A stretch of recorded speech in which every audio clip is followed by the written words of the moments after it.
Okay, we were going to be out in the workshop today, but it's a very miserable, wet, horrible, dark day out. So instead we're in the studio with the ProSport. Okay, it's a bedroom. Right, quick overview of the ProSport. This is my ProSport. It's in a walnut CS800 stock from Custom Stocks. Absolutely crap. Wouldn't recommend anymore.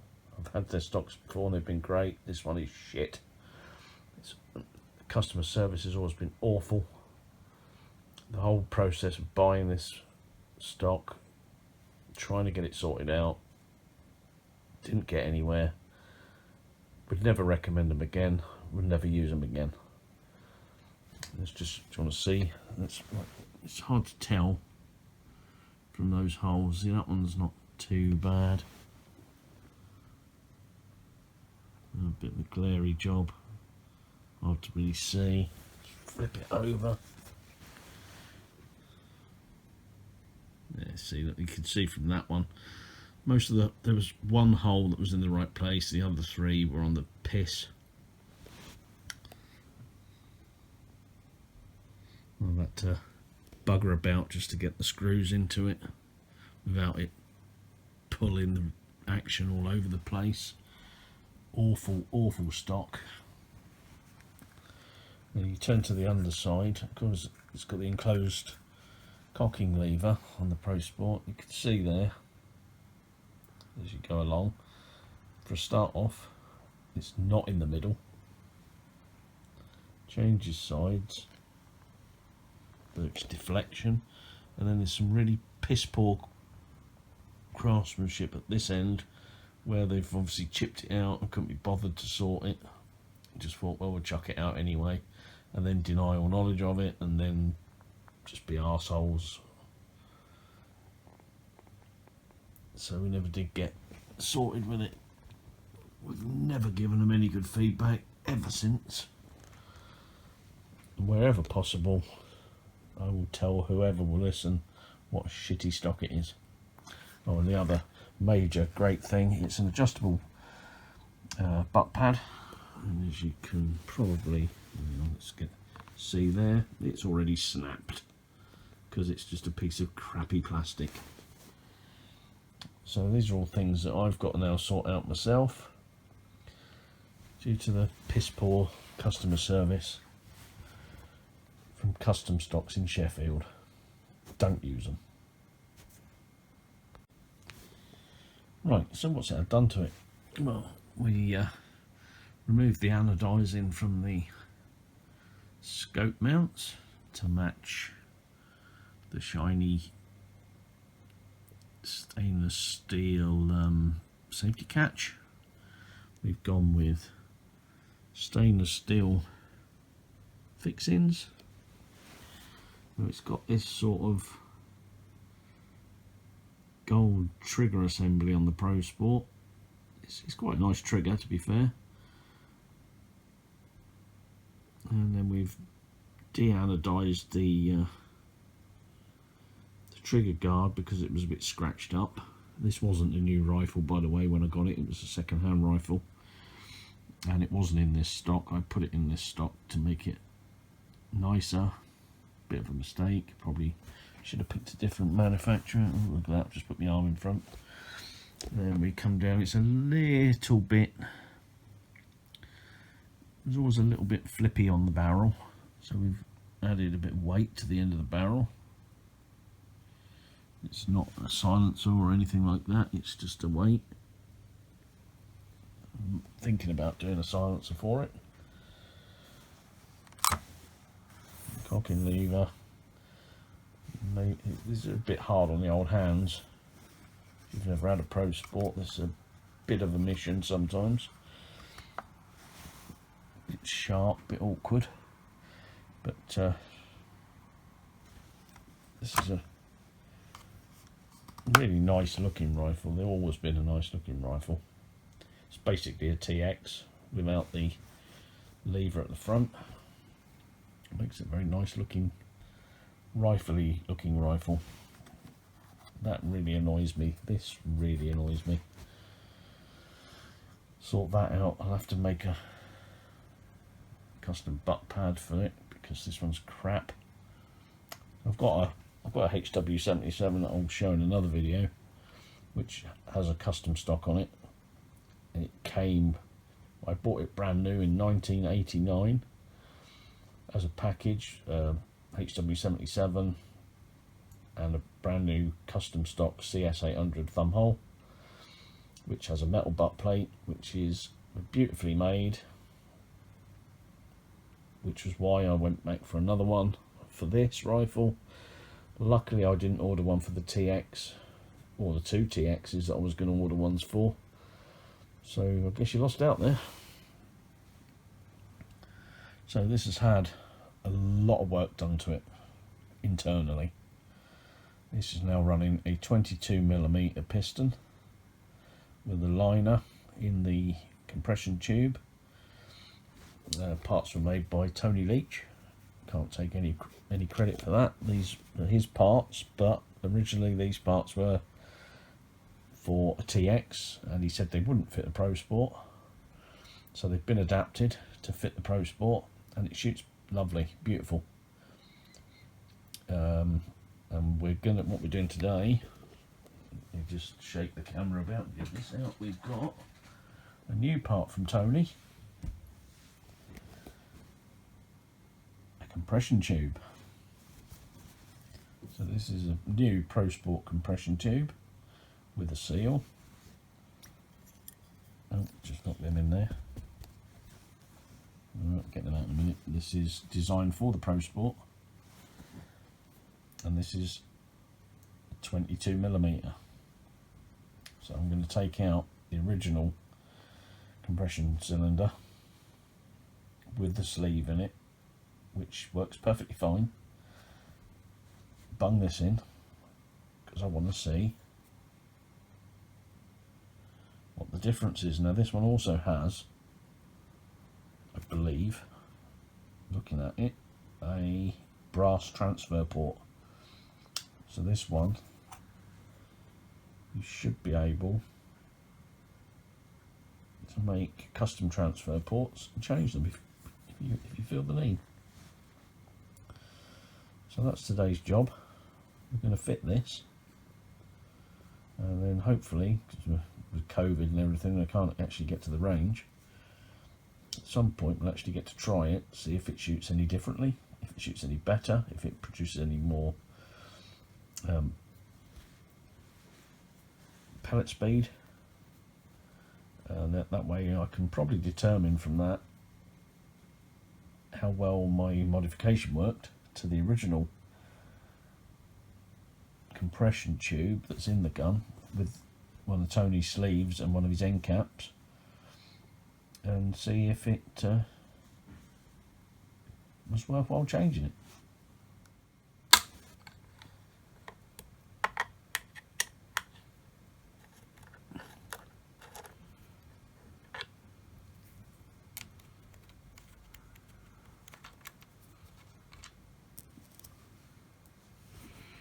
I need to take the trigger guard screw out, the big one.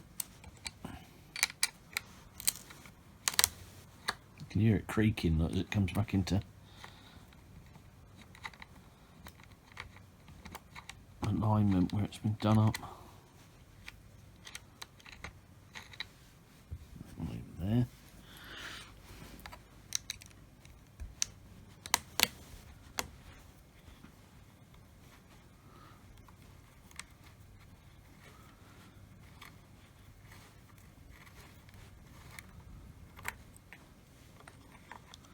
And the trigger guard's off.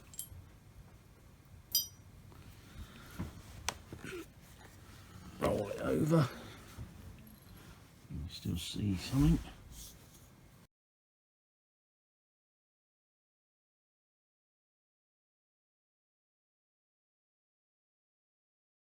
Removed the cocking lever screw. Let's just show you that.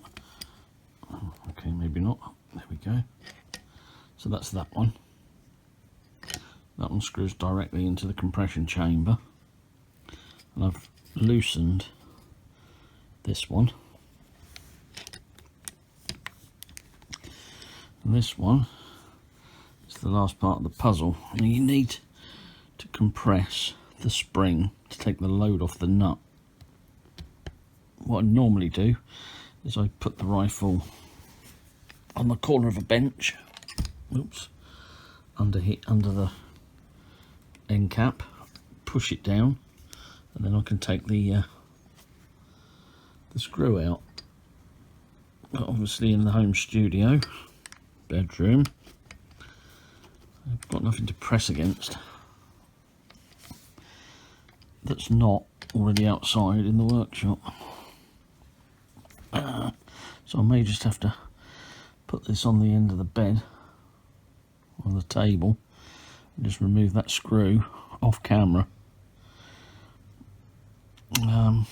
Yeah, I think that's what we'll do. We'll be back when we've got it out. Okay, we've moved to a different location. Not sure how well this is going to work. But we push down on it, and then we can easily and safely remove the bolt. There he is. And then we can just allow this to come up. As I said, there's not much preload on it. And that's about it. It's ready to come out. Okay, so we've released the thing, the screw, and we can take the end block out. Grab the 4mm Allen key. Just spin the cocking lever assembly out of the way. Push that back there with the pot of bolts with all our little fiddly bits in. Turn that over. And then, in the picture, and just slide that out. So there's our spring.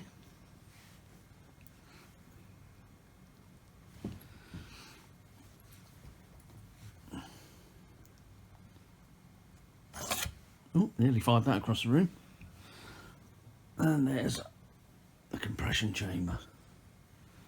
And we'll just put that out of the way for a minute. Okay. Oh, can't really see that, can you? There we go. So this is a standard spring, the top hat there.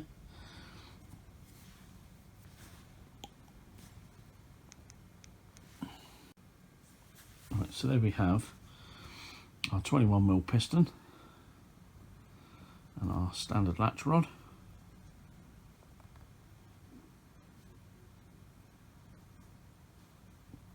The bearings, and here was our original, this is the original ProSport compression tube with our 21mm sleeve there inside it, and the new end cap with the seal. So the original buttons, and that's the original part. This is our new part.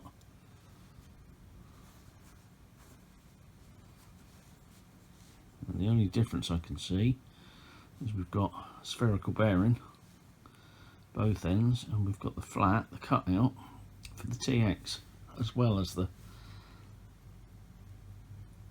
bolt hole for the ProSport. There it is. Not much to it really.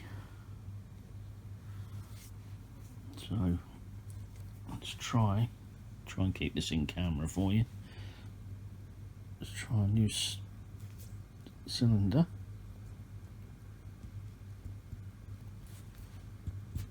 Well, it's a much tighter fit. Oh, hang on. There's new bearings.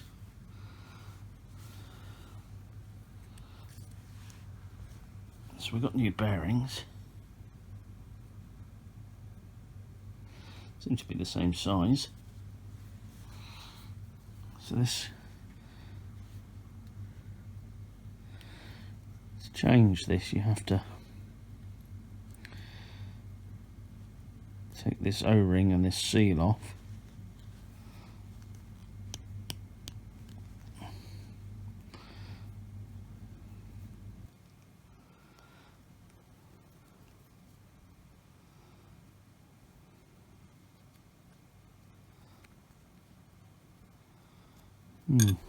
Back in a minute.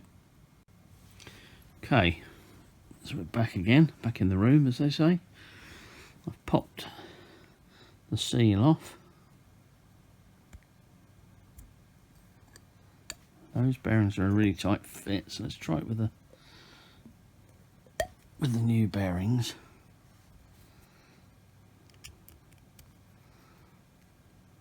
Which I hopefully haven't muddled up.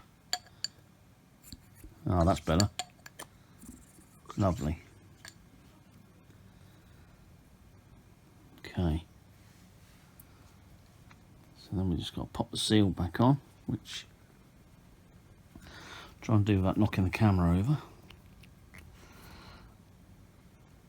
That just pops on like that. Lovely bubbly. Let's try that.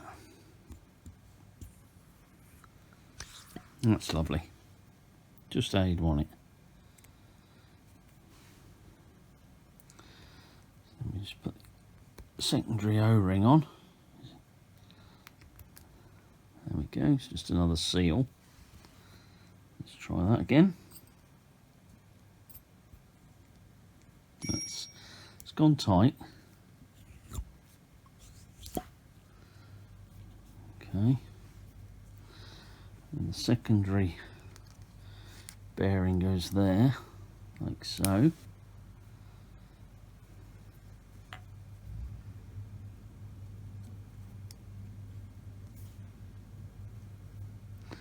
And then it fits back in here like this, and the top hat holds that bearing on.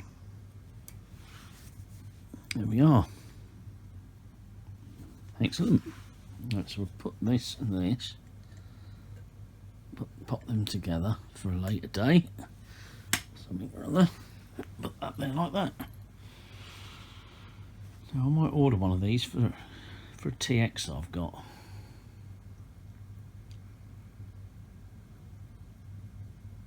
Because you can get them without the bear trap, which stops all that clickety click clicking when you're trying to cock the thing. We'll see. Okay, now got a bit of an issue now, and all the grease is in the workshop. Bugger.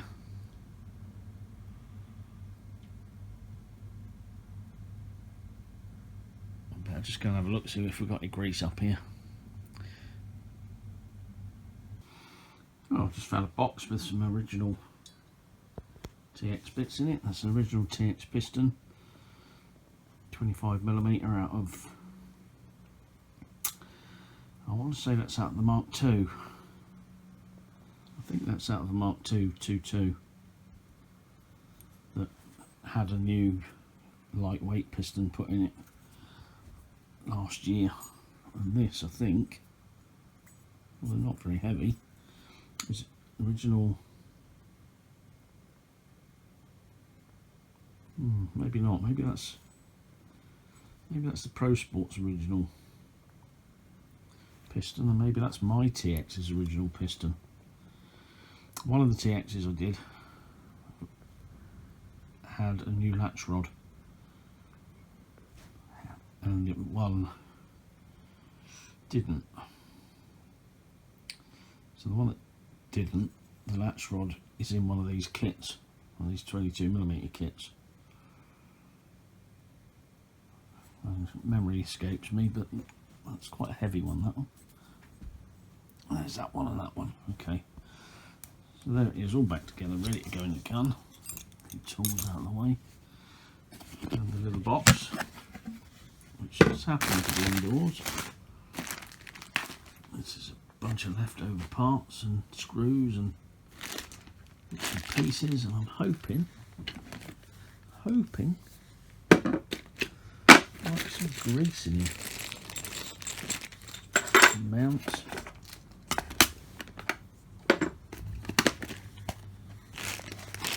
go. There we go. Oh dear me, dropped the trigger guard. Trigger guard for something. And this is all going to never fit back in the box again, is it? So here we go. We've got various lubrication. This is an old, I can't remember what this was, but it's Abbey. I think this was an Abbey lubricant kit. Got some bum slide. Got silicone oil. Different greases that have all separated over the years. This pot. Silicone. And we've got 3 tubs of very, very expensive grease. What should we go with? Red, blue or white? All slightly different. Now I used red I think in the TX, and I used blue I think in, it was in the other TX. And we've got the white. We might go with the blue. I think the blue was the better one that we've found so far. Getting a bit low on this. It's very let's just feel. That's that one.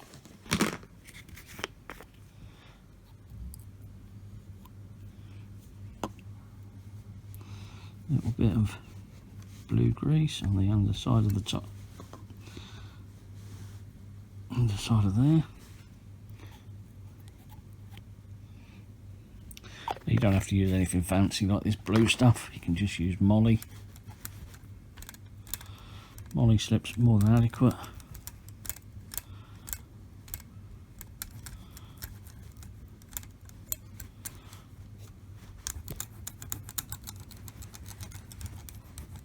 But you don't want a lot. Smallest little amount. Grease, it's more than enough. I mean, this is probably, by what I normally do, this is probably a little bit excessive. Okay, that's it. That's it for the reassembly. We've just got to put it back together.